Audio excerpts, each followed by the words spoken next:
If you could just introduce yourself when you're ready, Rob. Go stuck on mute. I'm Rob. I've known Ryan for a while. I've got a degree in computer studies. I'm a gamer and nerd, geek, all that sort of stuff thrown into one. Ryan asked me to talk a bit about my setup for games. So I wrote a bit of something there. He's asked us if I've seen a large shift in technology available to myself for gaming. And I think in recent years, the game industry has moved more towards inclusion. There's a lot more accessibility features in games now. These features can accommodate for users with varying disabilities. For instance, you've got subtitles for hard of hearing, colour settings for colour blindness, and I think already mentioned is the ability to change key bindings for people who can struggle with standard controller settings. The consoles have also evolved in a similar way. The new Xbox, PlayStation, and the Switch they've all got system-wide button remapping. So I think while the technology now has become more available, there's more that can be done. But the problem is actually knowing what is available. It's good to actually show the 3D rudder and various options like that. And a lot of games now have got more settings that can help.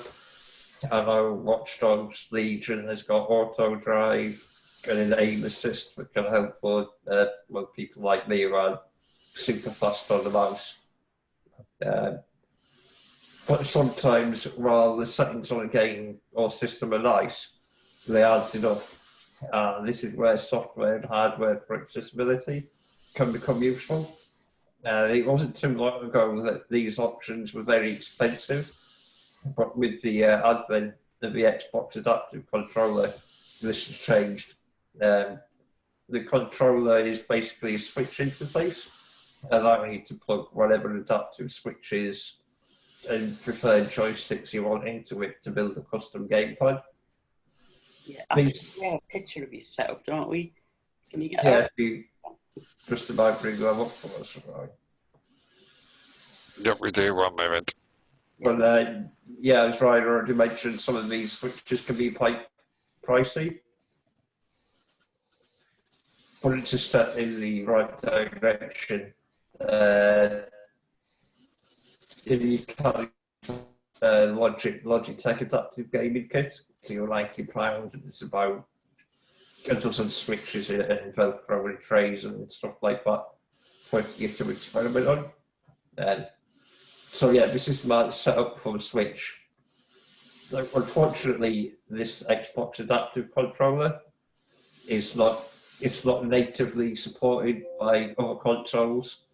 It only seems to be supported by the PC and the Xbox, but you can get adapters that allow you to plug it into your Nintendo or your PlayStation or whatever consoles you're playing. But you can see where I've got the Xbox control plugged into the adapter, and then that's plugged into the console. And then using the Logitech kit, that's the buttons I've got. So I don't know if Ryan give you any more pictures. Yeah, there we go. Yep. Yeah, so you can see on the back of the control, there's like a stereo jack for each button on the control, and you can have a different configuration for whatever game you're playing. I think it can hold 3 profiles.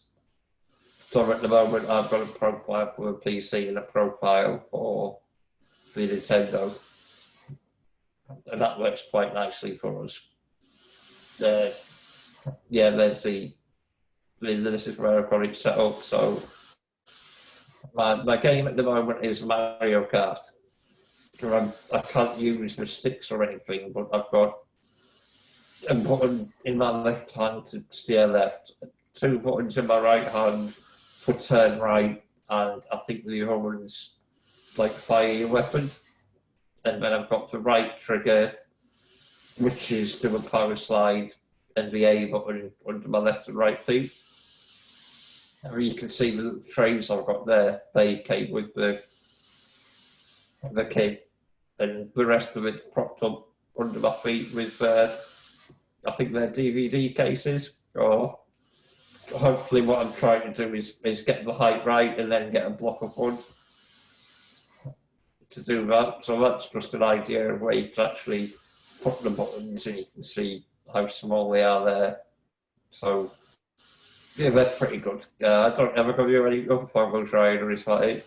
I think that was it. In terms of the setup itself, how long did it take you to get it that way? The first time we set it up, it was a good bit of experimentation to get things right.